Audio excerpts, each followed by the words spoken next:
우리 다 같이 서로 인사하실까요? 할렐루야, 반갑습니다. 우리 이재석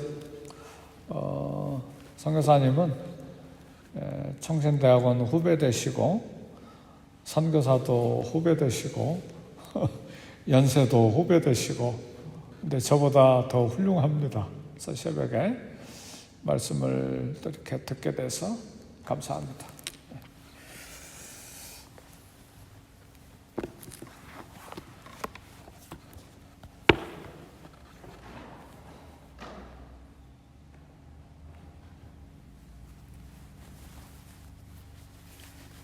성경을 읽겠습니다. 잠언서 20장 16절부터 30절까지 말씀입니다. 잠언서 20장 16절부터 30절 말씀입니다.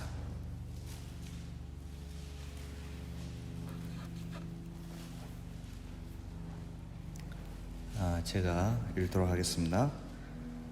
타인을 위하여 보증선자의 옷을 취하라. 외인들을 위하여 보증선자는 그의 몸을 볼모 잡을지니라. 속이고 취한 음식물은 사람에게 맛이 좋은 듯하나 후에는 그의 입에 모래가 가득하게 되리라.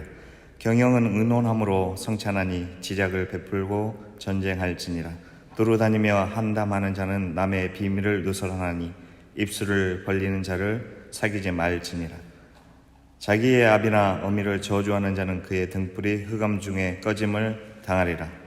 처음에 속히 잡은 산업은 마침내 복이 되지 아니하느니라.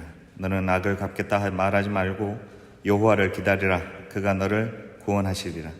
한결같지 않은 저울추는 여호와께서 미워하시는 것이요 속이는 저울은 좋지 못한 것이니라. 사람의 걸음은 여호와로 말미암나니 사람이 어찌 자기의 길을 알 수 있으리야. 함부로 이 물건은 거룩하다 하여 서원하고 그 후에 살피면 그것이 그 사람에게 덫이 되느니라. 지혜로운 왕은 악인을 기질하며 타작하는 박힌을 그들 위에 굴리느니라. 사람의 영혼은 여호와의 등불이라. 사람의 깊은 속을 살피느니라. 왕은 인자와 진리로 스스로 보호하고 그의 왕위도 인자함으로 말미암아 경고하니라. 젊은 자의 영화는 그의 힘이요 늙은 자의 아름다움은 백발이니라. 상하게 때리는 것이 악을 없이 하나니 매는 사람 속에 깊이 들어가느니라.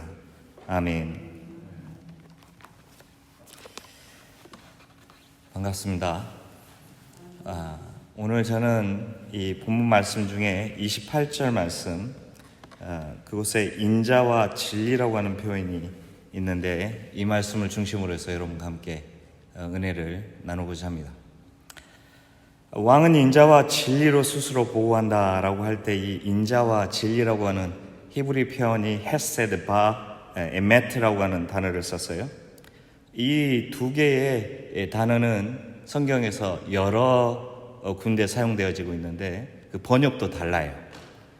보통 그 인자와 진리라고 말하는 듯 하나 인애와 혹은 은혜와 이 에메트라고 하는 것은 진리라고 번역되기보다 진실함, 성실함, 견고함 이런 식으로 번역이 되어졌어요. 그런데 오늘 이 본문의 말씀에서 고대 이 히브리 사람들이 헬라어로 번역할 때는 자비와 진리라고 번역을 해놨어요. 사무엘하 2장 6절과 사무엘하 15장 20절에서 다윗이 이 표현을 쓰고 있는데 특별히 하나님과 관련돼서 쓸 때에 은혜와 진리다 혹은 인자와 진리다라고 번역이 됐어요. 시편 85편 시편에서도 하나님에 대해서 이 표현이 사용되어졌을 때 인애와 진리다라고 번역을 했어요. 그래서 잘 보니까 아마도 이 왕권에 관련된 내용을 사용할 때에 인애 혹은 인자, 은혜와 진리다라고 번역한 것으로 보여집니다. 이런 맥락에서 우리가 하나님의 통치의 방식 혹은 왕의 덕목으로서 인자와 진리를 생각하게 되어지는데 이 표현을 이제 신약이 와서 이해하게 되어지면 특별히 요한복음 1장 14절에 예수 그리스도께서 이 땅에서 성육신 하시잖아요. 그때에 은혜와 진리가 충만하더라라고 말씀하시죠. 1장 18절 말씀에 보면, 요한복음 1장 18절 말씀을 보면 독생하신 하나님이다 라고 말씀을 했어요. 그러니까 이 독생하신 하나님에 대해서 이야기할 때 요한은 이스라엘의 왕이다라는 표현을 씀으로써 하나님 되신 그가 이 땅에 오실 때 은혜와 진리로 충만한 상태로 왔다라고 얘기하고 있죠. 그러니까 하나님 자신이 은혜와 진리에 충만하신 분이다라고 얘기하고 있죠. 이런 맥락에서 우리는 하나님을 얘기할 때, 하나님을 찬양할 때 하나님 당신은 인자하신 분입니다. 은혜가 충만하신 분이십니다. 인애가 가득하신 분입니다 라고 고백을 하게 되어지는 것입니다. 시편 85편 이 시인이 고백하는 것처럼 그의 인자로 말미암아 우리의 허물을 덮으시고 그의 인자로 말미암아 우리에게 쏟아부을 분노를 누그러뜨리시고 그의 인자로 말미암아 죄인 되었던 우리에게 구원을 주신다라고 얘기하고 있습니다. 그러니까 우리는 날마다 예수 그리스도의 이름 앞에서 하나님 앞에 머리를 숙일 때 뭐라고 얘기합니까? 저는 죄인입니다. 당신의 은혜가 필요합니다. 제게 은혜를 베풀어 주옵소서라고 간구하게 되어지는 것이죠. 이 새벽에도 우리가 기도하면서 하나님 앞에 첫 번째로 구하는 것은 무엇입니까? 하나님의 은혜이죠. 하나님의 인자이죠. 하나님의 인애인 것이죠. 그분의 사랑과 돌보심을 사모하고 바라보는 것이죠. 그래서 출애굽기 34장 6절 말씀이 이렇게 고백하죠. 여호와께서 그의 앞으로 지나시며 선포하시되 여호와라 여호와라 자비롭고 은혜롭고 노하기를 더디하고 인자와 진실이 많은 하나님이라. 아멘. 그러니까 하나님은 그런 분이십니다. 그는 인자와 인애와 이 분노를 쏟아붓는 것을 더디하시는 그런 분이시다라고 얘기하고 있죠. 그럼 우리는 그 하나님을 붙들고 감사하고 감격하고 눈물을 흘리고 그러는 것 같습니다. 더불어서 우리가 하나님의 은혜를 사모한다 할 때 이 오늘 본문 말씀 중에 24절 말씀이 제게 좀 와닿게 되어졌어요. 사람의 걸음은 여호와로 말미암았나니 믿습니까? 우리의 앞길을 여호와께서 인도하셔. 특별히 성도된 자 하나님께서 택하신 우리를 하나님께서 인도하신다고 말씀하시죠. 그러면서 사람이 어찌 자기의 길을 알 수 있으랴. 이 말이 참 와닿습니다. 우리가 우리의 갈 길을 알지 못하죠. 한 치 앞을 알 수가 없어요. 오늘 하루도 우리가 계획을 가지고 있지만 이 계획 가운데 어떤 일이 벌어질지 알 수가 없어요. 그래서 우리가 하는 건 뭡니까? 주님 은혜를 베풀어 주시옵소서.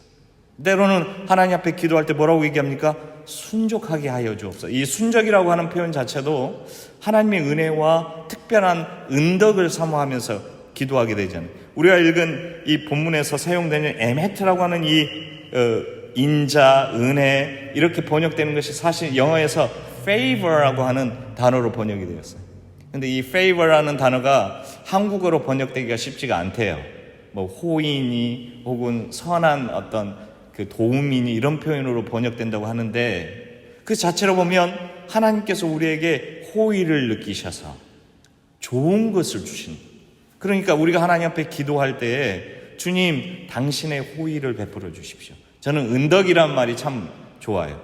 은혜와 덕을 베풀어 주십시오.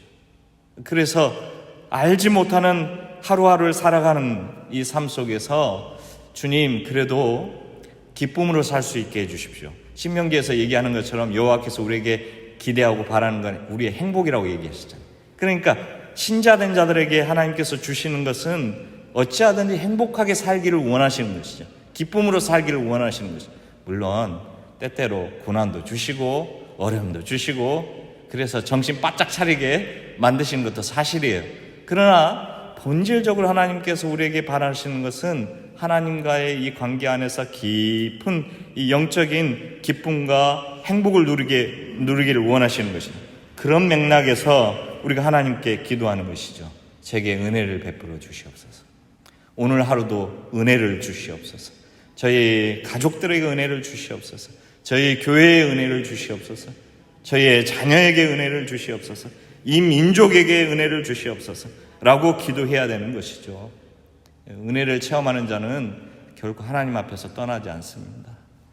은혜를 경험한 사람에게는 깊은 내공이 생기는 것이죠. 두 번째로 우리가 믿는 하나님은 어떤 하나님이에요? 진리의 하나님이시라고 얘기해요. 인자의 하나님, 은혜의 하나님이면서 동시에 진리의 하나님이라고 얘기하시죠. 이 진리가 통치와 관련된다고 했죠. 왕의 덕목으로 이해된다고 했죠. 근데 이 성경에서 야훼 하나님, 여호와 하나님의 통치와 관련됐을 때 가장 중요한 이 용어 중에 하나가 의예요. 의. 아모스 5장 24절에 오직 정의를 물같이 공의를 마르지 않는 강같이 흐르게 할지어다. 호세아 10장 12절에서 너희가 자기를 위하여 공의를 심고 인애를 거두라. 너희 묵은 땅을 기경하라. 지금이 곧 여호와를 찾을 때니 마침내 여호와께서 오사 공의를 비처럼 너희에게 내리시리라. 아멘. 여기에서 공의라고 하는 이 표현을 썼는데 여기에 이 체데크라고 하는 이것은 헬라어에서 디카이오스네라고 번역됐어요. 근데 이 단어의 뜻은 두 가지로 번역돼. 하나는 righteousness, 또 하나는 justice라고 번역됐어요. 의라고 하는 righteousness는 우리의 내적인 부분에서의 의를 가리키고 있고, justice라고 하는 이것은 공의나 정의로 번역이 되어져. 그러니까 하나님께서 의를 가지고 통치한다라고 하는 것은 각 사람의 내적인 부분과 외적인 삶의 이 부분, 그래서 소셜 저스티스라고 하는 사회적 정의를 동반한 통치를 얘기해요. 그러니까 전인적인 의를 이루시며 그 안에서 하나님의 왕권을 세워가신다라고 얘기하는 것이죠. 그런데 이 왕권을 세울 때에 하나님께서 사용하는 이 방편, 수단은 무엇이냐? 그것이 진리라고 말씀하는 거란 말이에요. 호세아서 4장 6절 말씀에 내 백성이 지식이 없음으로 망하는도다. 내가 지식을 버렸으니 나도 너를 버려 내 제사장이 되지 못하게 할 것이요 내가 내 하나님의 율법을 잊었으니 나도 내 자녀들을 없이 하리라 라고 얘기하고 있어요. 그런데 여기에서 율법이나 진리나 같은 맥락에서 이해될 수 있는 것이. 그러므로 하나님께서는 언제나 우리를 대하실 때에 자비와 은혜와 인자와 인애로 다루시지만 동시에 그의 변치 아니하시는 말씀과 통치의 기반이 되는 진리로 다루신다라고 말씀하시는 것이죠. 우리는 그런 하나님을 믿는 것입니다. 하나님께서는 생각하시고 그 생각의 발음으로 통치해 가시는 것이. 그런데 이 하나님께서 우리를 죄로부터 구원해 내셔서 그의 구원, 하나님의 나라 안으로 불러들였다 하는 것은 하나님의 백성이 되어졌다라고 할 뿐만 아니라 그의 자녀가 되어졌다라고도 얘기하시죠. 근데 이 자녀라고 할 때에 이 요한복음 3장에서 새로 태어난다라고 얘기하죠.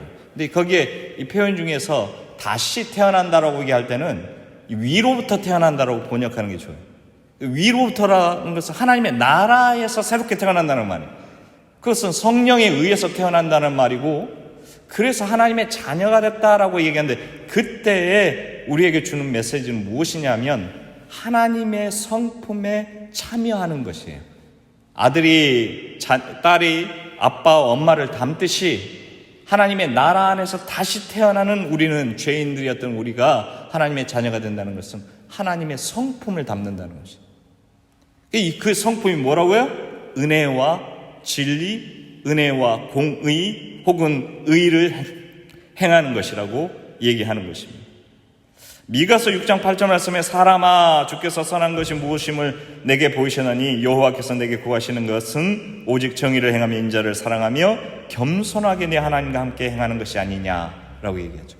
여기에서 정의를 행하고 인자를 사랑하는 것이 하나님의 성품에 참여하는 것이다라고 말합니다. 그렇게 성품에 참여하며 말씀대로 살아가는 것, 내 하나님과 함께 행하는 것, 이 행하다라는 표현 자체가 율법을 지키다, 준수하다라는 이 뜻으로도 번역이 된단 말이에요. 그러니까 하나님의 말씀대로 살아간다라는 것은 기본적으로 하나님의 성품에 참여하는 사람들이 가능한 것이에요. 뒤집어서 하나님의 말씀대로 산다는 것은 하나님의 성품에 참여하겠다는 것을 의미하는 것이죠. 그 하나님의 성품이 뭐라고요? 다시 한번 강조하는데 인자, 자비, 인애, 은혜, 그리고 진리 안에 서 있는 의를 행하는 것이다라고 얘기하는 것입니다. 그것을 우리가 따라 살아가야 되는 것이죠. 이런 맥락에서 20장 16절부터 30절 말씀을 보면 이렇게 이야기하고 있어요. 신자는 하나님의 말씀 안에서 계속해서 고민하고 그 고민한 것을 실천하기 위한 예씀이 있어야 될 텐데요. 첫째로 보증을 서는 문제에 대해서 얘기하죠. 웬만하면 보증 서지 않는 것이 좋다라고 서로 얘기하잖아요. 저도 저희 형님이 보증 서달라고 해서 안 됩니다 그랬더니 별로 안 좋아하시더라고요. 그래도 시간이 지나놓고 보면 그게 좋은 거예요. 그 조그만 거라도 나중에 의상해가지고 찢어지는 것보다 한번 요거도 먹는 것이 낫지 않을까 싶습니다. 속여서 먹는 문제를 해결하지만 이 속여가지고 남의 걸 취득하는 사람이 너무 많아요. 신자들 중에서도 이런 미친 제가 이렇게 가격한 표현 써도 됩니까? 예, 미친 듯한 행동을 하는 분이 많이 있어요. 정상적이지 않다라는 표현에 좀 가격한 표현인데 너무 안타까운 일들이 많죠. 남의 일을 속여서는 안 되는, 이거 하나님의 의와 완전 반대되는 것이에요. 남의 것을 공짜로 먹으려고 해서 안 돼요. 제가 어디 어떤 식사 자리에 참여했는데 남이 대접한다니까 뭐 비싼 거 막 먹겠다고 하고 말이죠. 이번에 잘 됐다고 이거 먹겠다, 이런 것은 옳지 않습니다. 하나님 앞에서 살아가는 우리가 지켜야 한 어떤 예의가 있지 않을까 싶습니다. 경영하는데 지략을 가지고 행하라고 했습니다. 어떤 일을 할 땐 뭐 믿습니다 하는 것도 좋은데 많이 생각하고 관찰하고 비교하고 이것이 이윤이 남을 것인가, 이윤에 대한 결과는 어떻게 될 것인가, 어떻게 쓸 것인가, 이런 것들을 많이 생각해 보라는 것이죠. 부모를 공경하라고 얘기합니다. 조급함으로 무슨 일을 시작하지 말라고 얘기합니다. 악을 갚는 분이 여호와이신 줄 알고 좀 참고 기다리라는 것이, 이건 뭡니까? 자비를 가지고 기다리라는 것이죠. 그래서 에베소서 4장 32절에 서로 친절하게 하며 불쌍히 여기며 서로 용서하기를 하나님이 그리스도 안에서 너희를 용서한 같이 하라 라고 하신 이 말씀을 이루라고 얘기하는 것이죠. 뿐만 아니라 저울추를 속여가지고 남의 것을 취하지 말라고 얘기하는 것이죠. 불공정하게 행동하지 말라고 얘기하는 것이죠. 함부로 무엇이든 좋다라고 얘기하지 말라는 것이죠. 이건 좋다라고 했다가 나중에 보니까 아닌데, 이런 실수가 우리 안에 계속해서 반복되잖아요. 그러니까 많이 생각하고 신중하게 행동하라는 것이죠. 때때로 악을 없이 하기 위해서 엄한 이 처단이 필요하다고 얘기하죠. 교회 안에서도 징계가 필요하고요, 가정 안에서도 징계가 필요하고요, 사회 안에서도 징계가 필요한 것이죠. 그냥 악이 근절되지 않다라고 얘기하는 것이죠. 이 모든 것들을 종합하여서 살아가는 날 동안 우리에게 주어진 것은 무엇입니까? 진리 안에서 판단하고 진리로 행할 것을 요구하는 것이죠. 에베소서 4장 24절 말씀에 하나님을 따라 의와 진리의 거룩함으로 지으심 받은 새 사람을 입으라 라고 얘기하고 있어요. 우리가 하나님 앞에서 새로운 사람이 되어졌지만 여전히 매 순간순간 새 사람을 입어야 할진데 그 입는 방식은 무엇입니까? 의와 진리와 거룩함이다 라고 얘기하는 것이죠. 그러니까 저는 한 가지 이제 마지막으로 여러분과 나누고 싶은 것은 이런 것입니다. 제가 경험한 바에 의하면 기도하고 무엇인가 응답을 받잖아요. 근데 그 받는 과정에서 하나님께서 기도를 받으신단 말이에요. 그때에는 뭘 생각을 해야 되냐면, 우리가 하나님이 하시는 일 가운데 거룩함을 훼손할까 하지 않을까를 생각해야 돼요. 그러니까 뭔가를 속여서 내가 저걸 얻어야 되겠다라고 할 때 이 속임은 하나님의 의로부터, 거룩함으로부터 벗어나게 되어지는 것이잖아요. 그러니까 철저하게 우리가 행동하는 것을 거룩함을 지킬 수 있도록 애써야 된다. 두 번째, 우리가 기도함으로 받은 것이 있잖아요. 그럼 그거 함부로 쓰면 안 된다는 사실이죠. 내 마음대로 뭐 쓰거나 내 이익을 위해서 쓰거나 나의 명예를 위해서 쓰거나 내 영광을 위해서 쓴다? 하나님께서 바로 싫어하셔요. 왜냐하면 그것을 이루시기 위해서 하나님께서 영광을 받으셨고 영광을 드러내기 위해서 이루신 것인데, 그걸 마치 자기 것이냐 자기 마음대로 쓰게 되어지면 그때부터 인생이 괴로워지는 거예요. 저는 그걸 깨달았습니다. 제가 공부하는 과정에서도 제 뜻대로 된 것이 아니라 하나님의 은혜로 되어졌는데, 어떨 때는 이제 뭐 이렇게 그런 마음이 생길 때가 있더라고요. 바로 혼납니다. 한 3번 혼났는데 그 다음부터는 제가 어디 가가지고 뭐 했다라는 소리를 못해. 이거 다 하나님의 은혜입니다. 오늘 이 시간에 이 새벽에 기도하실 때 하나님, 당신의 은혜가 필요합니다 라고 기도했으면 좋겠습니다. 또 아버지의 진리를 따라서 진리의 통치, 하나님의 말씀대로 통치받는 참 백성이 되어졌으면 좋겠습니다 라고 기도했으면 좋겠습니다. 나뿐만 아니라 이 LA 지역에 살아가는 수많은 사람들을 위해서 기도하고, 미국을 위해서 기도하고, 한국을 위해서 기도하고, 또 나아가서 하나님, 제가 하나님과 같이 자비와 은혜를 가지고 살기를 원합니다. 오늘 하루도 승질날 경우가 있겠는데 그때 좀 참고 자비를 베풀었으면 좋겠습니다. 또 진리로 무엇이 옳고 그른지를 판단하면서 오늘도 말도 하고 행동도 하기를 바랍니다. 이렇게 좀 기도했으면 좋겠습니다. 같이 기도하겠습니다. 자비하신 하나님 아버지, 감사합니다. 주님께서 은혜를 더하여 주셔서 저희 안에 주시는 말씀대로 아버지 하나님은 인자하신 분이시고 진리의 하나님이신 줄 믿습니다. 당신의 통치가 의로우심을 믿습니다. 아버지께서 주시는 은덕이 크심을 믿습니다. 이제 저희가 주님의 은혜와 진리 안에 참여할 때에 우리의 성품도 역시 자비롭고 은혜롭고 인애롭게 하여 주옵시고, 진리를 쫓아서 의를 행할 수 있도록 역사하여 주시옵소서. 하나님께서 교회를 축복하여 주시옵시고 목사님과 우리 모든 성도님들을 축복하여 주옵소서. 예수님의 이름으로 기도합니다. 아멘.